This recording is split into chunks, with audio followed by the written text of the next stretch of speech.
चलिए तो आप ऐसे चलिए जैसे लगे कि आप एसपी के तरह चल रहे हैं, आपके पीछे 2-4 बॉडीगार्ड। अब सोचिए तो सही, देखिए आपके भीतर कुछ परिवर्तन होने लगे। आप डॉक्टर बनने चाह रहे हैं, आप सोचिए आप इलाज कर रहे हैं, तब आप डॉक्टर ऐसा बनने लगेंगे। एक कहानी मुझे छोटी सी याद आ गई, अखंड ज्योति में था। एक यात्री जा रहा था कहीं, वो थक गया और एक वृक्ष, ये इस पे है कि मस्तिष्क कल्प वृक्ष, वो जो सोचता है वो हो जाता है। तो वो व्यक्ति जब जा रहा था तो वो थक गया तो रास्ते में एक पेड़ मिला तो वो आराम करने लगा। तो थका तो था ही, वो सोचा अगर एक गिलास पानी आ जाता, अगर गिलास पानी मिल जाता तो। अब वो जो वृक्ष था वो क्या कहते हैं, कल्प वृक्ष था, वहां जो सोचता वो हो जाता था।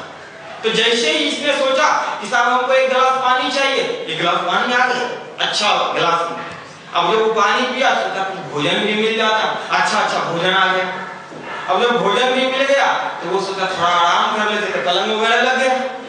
अब वो आराम करने लगा, इसको लगा ये कहीं कोई मायावी वृक्ष तो नहीं है, अब ऐसा ना हो कहीं बाघ ना आ जाए कि बाघ भी आ गया। अब उसको डर लगा कि उसको खा भी ना जाए, तो उसको खा भी गया। ये कह रहे थे कि मस्तिष्क के कल्प वृक्ष कैसे, आप सोचते कैसे हैं, आप हमेशा अच्छा चिंतन कीजिए। गुरुजी बोलते थे कि बेटा व्यक्तित्व के 3 आयाम होते हैं, चिंतन, चरित्र और व्यवहार। चिंतन, आप थॉट्स, आप किस तरह के चिंतन में रहते हैं। आपके मित्र हैं और वो हमेशा उलझुल चिंतन में आपको उलझाए रहते हैं, सिनेमा में, सर्कस में, दिस दैट में, क्या होगा साहब, वो चिंतन जब बहुत दिन तक रहता है वो चरित्र बन जाता है, और जब वो चरित्र में बहुत दिन तक रहता है तो फिर वो एक्शन में आ जाएगा, वो व्यवहार में आ जाएगा। अब होगा क्या साहब, आप चिंतन करते रहिए, एक चोर के साथ आप रोज बैठिए, चिंतन करते रहिए चोरी का। अब धीरे धीरे आप चोर वाला कैरेक्टर अपनाने लगेंगे, और जब चोर वाला आप चरित्र हो जाएगा, कहीं एक्शन कर देंगे, आप व्यवहार कर देंगे, थियोरिटिकल नॉलेज पुख्ता हो जाएगा, फिर प्रैक्टिकल हो जाएगा आपसे। और फिर इसीलिए गुरुजी ने कहा कि मनुष्य परिस्थितियों का दास नहीं, वह उसका निर्माता है, नियंत्रण करता है और स्वामी। मनुष्य परिस्थितियों का ऐसा नहीं है कि परिस्थिति आपको मजबूर करता है, बल्कि परिस्थिति के तो आप साहब स्वामी हैं, आप नहीं। एक बात लिखा हुआ था कि मनुष्य का जो भाग होता है वो उसके कपाल में होता है। नहीं कहता भाग जो होता है वो कपाल में होता है। कपाल का मतलब क्या होता है, उसके विचार में होता है। आप कैसे सोचते हो, अगर आप अपने आप को दीनहीन सोचते हो तो निश्चित रूप से आप दीनहीन बने रहोगे। नेपोलियन बोनापार्ट की एक हमने कहानी पढ़ी थी कि नेपोलियन बोनापार्ट, जब नेपोलियन बोनापार्ट नहीं बने थे तो फ्रांस में एक घोड़ा आया, तो उसका जो एक मित्र था वो वहां का जो रहा होगा, राजा हो गया, वो बोला क्या कि वो घोड़ा जब आया तो उसके मित्र को राजा ने कहा कि चलो, उसने सोचा बाप रे बाप इतना बड़ा घोड़ा और इतना अच्छा घोड़ा पे हम नहीं चढ़ सकते हैं। नेपोलियन बोनापार्ट को कहा कि हम इस पे कैसे चढ़ेंगे, इतना अच्छा घोड़ा है, हमारी पात्रता नहीं है। नेपोलियन ने तुरंत कहा तुम्हारी पात्रता नहीं है तो नहीं है, हमारी पात्रता है। वो झट से चढ़ गया घोड़ा, ठीक है, और वो घोड़ा को एकदम चलाने लगा। तो फिर नेपोलियन बन गया, क्योंकि उसकी सोच ऊंचे थी। वो कभी निम्नगामी, वो गरीब था जरूर, लेकिन उसकी निम्नगामी सोच नहीं थे, उसका सोच ऊर्ध्वगामी था। आज क्या है साहब, आज आप देखिए, आज आप किसी से भी मिलिए, किसी भी युवा लोगों से हम मिलते हैं, उसके चेहरे पर बेचारगी आपको लगेगा। कैसे बोलेगा, देखिए हाँ फॉर्म वगैरह भरे हैं, तैयारी अच्छा से कर रहे हैं, देखिए क्या होता है, बड़ा बेचारगी से बोलता है। हम लोग केमिस्ट्री में पढ़ते थे कि स्टेट्स ऑफ मैटर जो चेंज होता है वो सॉलिड, लिक्विड, गैसेस ऐसे होता है। लेकिन एक प्रोसेस ऐसा होता है कि सॉलिड से डायरेक्ट गैसियस स्टेट में, जिसको सब्लिमेशन कहते हैं, जो कपूर में होता है, ठीक है। तो आजकल हमारे युवा भाइयों में भी यही हो रहा है, या तो बचकाना है या तो फिर बुढ़ापा है, जवानी खत्म हो गई। वो कैसे, या तो वो बचकाना वाला हरकत करते रहेगा 27 साल, कभी उछल के इधर, कभी उछल के सिनेमा, कभी आने एक के बाद प्रेशर आएगा, आपको सीरियस हो जाएगा। वो बीच वाला गुरु जी कहते थे युवाओं को, क्या संगीत था कि बचपन चला गया, बुढ़ापा आ गया, जवानी क्यों नहीं आई है, ठीक है ना। वो था गाना बड़ा अच्छा अपने मिशन में। तो वही वो सब्लिमेशन वाला प्रोसेस चल रहा है। कह रहे थे हम कि साहब आपका सोच कैसा, आप कैसे सोचते हैं। अब हमेशा ऊर्ध्वगामी सोच रखिए, ऊर्ध्वगामी, ये आपको ऊर्ध्वगमन करवा देगा आपके जीवन से। और जैसे ही आप निम्नगामी सोच रखिए अब्दुल कलाम ने एक किताब, एक बुक लिखा, छोटा लक्ष्य एक महान अपराध। एक महान अपराध है छोटा लक्ष्य। साहब देखो, each soul is potentially divine. Vivekananda कहते थे कि प्रत्येक आत्मा दैवीय रूप से शक्तिशाली। जो एक व्यक्ति कर सकता है वो हर व्यक्ति कर सकता है। तो फिर आप पिछड़ कहाँ है? आप पिछड़ इसलिए रहे, वही आप चिंतन की वजह से पिछड़ रहे हैं। जिस दिन आपको जीर्ण चिंतन को खत्म कर देंगे, अरे ये सब कुछ भी नहीं है, उस दिन फिर देखिए साहब, फिर आपका कोई जोर नहीं रह पाएगा। तो हम ये कह रहे थे कि लोगों के भीतर नैतिक क्रांति होना है। और दूसरा बात उन्होंने कहा कि बेटा बौद्धिक क्रांति भी होना है। बौद्धिक क्रांति कहने का मतलब क्या? बुद्धि सही चीजों में लगे। आज बुद्धिमान व्यक्ति क्या है साहब? आज बुद्धिमान व्यक्ति कौन है? आज जो आइडियल युवा होते हैं वो कौन होते हैं? आज आइडियल युवा अगर आप स्वामी विवेकानंद के बारे में कहेंगे या फिर महर्षि अरविंद के बारे में कहेंगे, आदि गुरु शंकराचार्य के बारे में कहेंगे, कबीर के बारे में कहेंगे, कि ये सब नहीं, ये सब आइडियल हो ही नहीं। आज आइडियल वो है जिस कहेगा आपका पैकेज कितना है, कितना है पैकेज। अगर आपका 20,000 है और भाई साहब का 40,000, ये ज्यादा आइडियल है, ठीक है, ये ज्यादा आइडियल है, ये कम आइडियल है। और क्या पद में कौन आइडियल है? गुरुजी की हमने पुस्तक में पढ़ा, पद में कौन आइडियल है? तो वो जो कि कम से कम काम करता हो और अधिक से अधिक सुविधाएं बटोरता हो।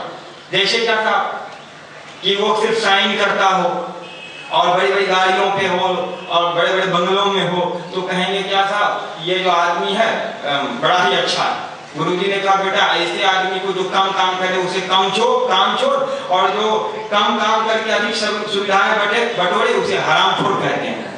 गुरुजी ने लिखा है, बड़े बड़े लोग नहीं है पदाधिकारी वगैरह, इसलिए हमने बोल दिया। उनके पुस्तक में लिखा हुआ है 2 घिनौने, मुफ्त चोर और काम चोर, मुफ्त खोर और काम चोर।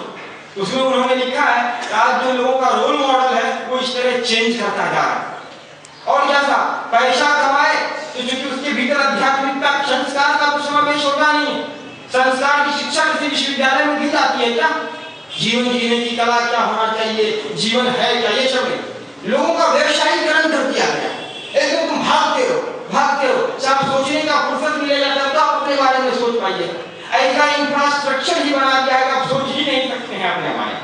ये तो आप लोग भाग्यशाली हैं जो आप लोगों को ठहरने का मौका मिल रहा है, कुछ सोच सकते हैं। नहीं तो लोग तो ऐसे भागे जा रहा, हाँ दौड़े जा रहा, तो उसको सोचने का कुछ फुर्सत नहीं है। उसको तो 6 मिनट में दौड़ पूरा कर देना, वो सोच ही नहीं सकता है कि भाई कुछ ऐसे करके दौड़ना, कोई टेक्निक नहीं, सिर्फ हम दौड़ रहे हैं तो साहब दौड़ रहे हैं, ठीक है। तो गुरु जी कहते थे कि अगर आज आदमी क्या करता है साहब, पैसा कमाता है तो क्या करता है, पैसा पोषण में नहीं लगाता। पैसा पोषण में नहीं, पैसा तो पोषण मतलब समझते हैं ना, पोषण मतलब क्या, आपको अगर खाना नहीं मिल रहा है तो आप खाइए तो स्वस्थ रहे, कपड़ा नहीं मिल रहा है तो आप कपड़ा अच्छा रहते पानी, मकान नहीं है तो मकान बना लीजिए। लेकिन होता क्या है कि साहब पैसा पोषण में नहीं लगाता है, वो लोग पैसा बनाता है और उस पैसा का उपयोग शोषण में करने लगता है। जो पोषण में लगना चाहिए वो शोषण में लग रहा है। और साहब अगर ताकत हो गया तो वो रक्षा नहीं, फिर आतंक फैलाता है। आप देख लीजिए, हम तो देखते हैं, अगर आप बड़े पद प्राप्त कर लीजिए तो किसी को गांव में बुझता ही नहीं, समझता ही नहीं, हम तो साहब बड़े पद पर हैं, उसको लोगों का रक्षा करना चाहिए, तो वो क्या करता है, आतंकित करने लगता है। और अगर बुद्धि बढ़ गई तो उसका यूटिलाइजेशन होना चाहिए तो घोटाले होने लगते हैं। बड़ा उल्टा काम होता है भाई। और क्या कहा, ये जो हम रविवार के दिन सब लोग आए हुए थे, रविवार को हम थोड़ा ठीक ढंग से बातों को बोल नहीं पाए थे। वो होता क्या है ना कि एक बात हमने आपको बताया था, वो क्या कहते हैं, महाराणा प्रताप वाली बताए थे। और हमने बताया था कि ये जो श्रेष्ठ ईंधन है युवावस्था का, इसको लोग जाने अनजाने में सिर्फ एक ही चीज, एक गुरुजी का बांग में है, जीवन देवता की साधना और आराधना। आज क्या है साहब युवाओं का लक्ष्य, एक ही लक्ष्य कि किसी तरह नौकरी हो जाए। और बताइए साहब कोई लक्ष्य दूसरा क्या, कोई लक्ष्य आप लोगों ने निर्धारित किया है दूसरा भी क्या? यहाँ पढ़ते हैं तो सिर्फ एक ही लक्ष्य है कि साहब वो हमें किसी तरह नौकरी मिल जाए। जब ये जो मनुष्य शरीर है ये एक ही बार मिलने वाला है। ये जो जवानी है ये भी युवा अवस्था एक ही बार मिलने वाला, और आप क्या कर लिए हैं, इतने श्रेष्ठ ईंधन को लेकर के, इतने श्रेष्ठ ईंधन को लेकर के आप साहब हीरा लेकर के किसी दुकान में जाइए और 500 रुपया का कोई चीज खरीद के लाइए, ये बावली तो नहीं, ठीक है। अब ये हीरा जैसा अनमोल जीवन लेकर के और आप सिर्फ कलर फलर ये रंग फंग इतना ही लक्ष्य बनाए हुए, बताइए साहब कितनी बड़ी बात। गुरुजी कहते थे अच्छा जी खून है, खून का उपयोग लोग रंग में करने लगे तो कैसा होगा, खून का कलर तो लाल होता है, ठीक है। अगर आपको लाल रंग की आवश्यकता हो तो आप फिर खून का उपयोग करने लगे, लोग आपको समझदार तो नहीं कहेंगे। खून का उपयोग कपड़ा लाने में नहीं होता, खून का उपयोग तो साहब चैलेंज स्वीकार करने के लिए होता। तो ये जो जीवन का सर्वश्रेष्ठ ईंधन है, इसको सिर्फ आप नौकरी प्राप्त करने में क्यों लगा रहे हैं, कुछ और मोर्चा क्यों नहीं संभालते हैं इस सर्वश्रेष्ठ ईंधन से, इसको बचाइए तो सही, इसको रिस्टोर करने की वो कला तो जान जाइए। आज क्या है साहब, आज देखिए आज युवा का क्या मतलब होता है, आज युवा का मतलब होता है जो थोड़ा सा दिस दैट ज्यादा करे, जो सड़क पे चले तो इधर उधर करे, ठीक है। यानी ये क्या, ये उसका संयमित जीवन शैली है। ये इसका मतलब है अगर वो मोटरसाइकिल चलाता है तो एक ही बार ब्रेक लेता है, एक ही बार ऐसे चलाता है, आपको डर लग जाएगा। इसका मतलब है ये वो उस ऊर्जा को संभाल नहीं पा रहा। गुरुजी कहते थे कि बेटा जीवन प्रबंधन के तीन सिद्धांत है जीवन प्रबंधन। पहला क्या, पहला ये युवाओं के लिए वो होता है, पहला क्या है, पहला होता है साहब वो जागरण, डेवलपमेंट जिसको कहते हैं, जागरण हुआ तो अभी क्या होता है, प्रकृति उपहार स्वरूप इस उम्र में देखिए ऊर्जा देते रहती, आप 5 दिन नहीं भी खाएंगे तो बम नहीं, कोई दिक्कत नहीं, क्योंकि ऊर्जा जो है वो ऊपर से उपहार स्वरूप मिल रहा है, ये अभी घटने वाली नहीं है, ठीक है। अब ये जो जागरण हो रहा है तब इसका नियंत्रण होना चाहिए साहब, ठीक है। जागरण तो हो रहा है लेकिन नियंत्रण हो ही नहीं पा रहा, तो वो जो नियंत्रण नहीं हो पा रहा है तो आपको वही सड़कों पे देखने को मिलेगा, वही इधर उधर मिलेगा, वही डिस्टर्ब करते हुए मिलेगा, क्योंकि साहब वो संभाल नहीं पा रहा। आप लोग यहाँ आए हैं क्या करने के लिए, वही नियंत्रण की विधा को सीखने के लिए, हमारा जो जागरण हो रहा है उसका हम नियंत्रण कैसे करें, उसको रिस्टोर कैसे करें, और रिस्टोर करेंगे तब तो यूटिलाइजेशन कर पाएंगे।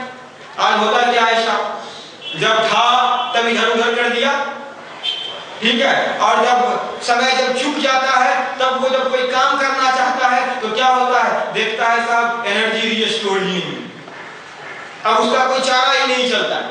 आप एग्जैक्ट सही समय पे आ गए, ठीक है, आपका जीवन बहुत ऊंचाइयों पर जाने ही वाला है, इसमें कहीं जाने ही वाला नहीं है, समझिए चला गया है, क्योंकि आप एग्जैक्ट सही समय पे आए हैं, आपको पश्चाताप करने का कोई अवसर नहीं मिलेगा।